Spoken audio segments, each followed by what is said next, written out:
New Honda Amaze CVT. After Honda first launched the Amaze here, it wasn't long before it became not only one of the best-selling cars for Honda, but also one of the top sellers in the country. However, that was 2013. Fast forward 3 years, and the Japanese carmaker decided it was time for some upgrades. The new Honda Amaze was recently launched in India at a starting price of 5.30 lakh, at par with the old model's price range. Interestingly, the carmaker refers to it as the all-new Amaze, which seems a little bit of a stretch considering that the number of changes, mostly cosmetic, can be counted on the fingers of one hand. The new Honda Amaze is still essentially the Brio with a boot. It keeps the previous model's proportions with exterior changes limited mostly to the front. The new dual chrome grille is comparatively bold and upright, and the fog lamp enclosures are bigger. At the rear, the only distinction is the redesigned tail lamp cluster that indeed looks better. The cabin, however, is a slightly different story. Though it retains the dual-tone color scheme, there is a stark improvement in the quality of plastic as compared to the one found on the older model. The new Honda Amaze's dashboard, topped off with a dash of silver across it, is evidently inspired by the upcoming Honda BR-V. It now sports rectangular AC vents, redesigned center console and instrument cluster. List of provisions comprises driver seat height adjuster, steering mounted audio controls, USB, aux, and Bluetooth connectivity, which were already available in the earlier one. However, to keep up with rivals, Honda has added automatic AC and a 3D speedometer. The new 3D speedometer with multi-information display gets a dial with blue accent that furthers the cabin's style quotient.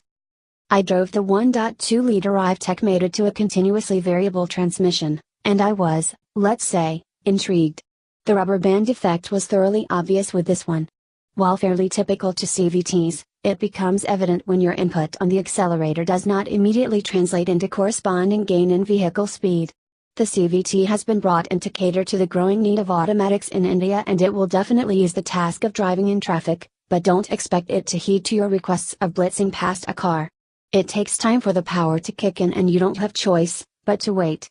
As you build up the revs to 4,000 revolutions per minute, the CVT starts reacting, and while this might be better for those driving on the highway, getting power at lower RPMs can be a bit of a problem in traffic conditions. With that being said, I must also bring my observation about its brakes to the fore. They are pretty solid.